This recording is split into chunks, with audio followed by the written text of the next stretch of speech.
La prise de conscience de la souffrance animale et donc à partir de là, la reconnaissance de droits qu'ont les animaux du fait de leur sensibilité, c'est un fait assez nouveau. À échelle de masse, comme c'est le cas aujourd'hui, je pense que beaucoup de décideurs politiques ne l'ont pas encore pleinement réalisé.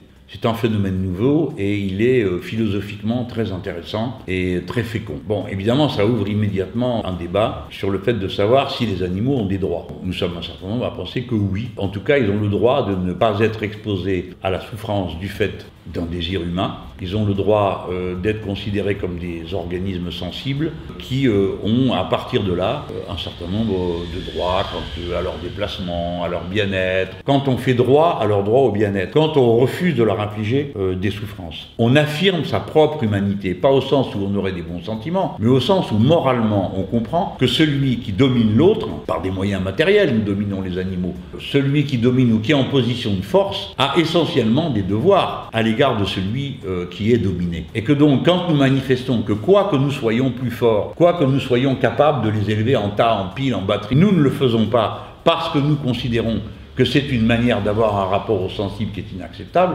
nous affirmons une particularité de notre espèce. Les êtres humains sont capables de sens moral. D'ailleurs, il n'y a pas que les êtres humains qui sont capables de sens moral, au sens de capables de formuler un jugement à propos de certains actes. Parce que c'est ça le sens moral, c'est dire tel acte est acceptable, tel ne l'est pas.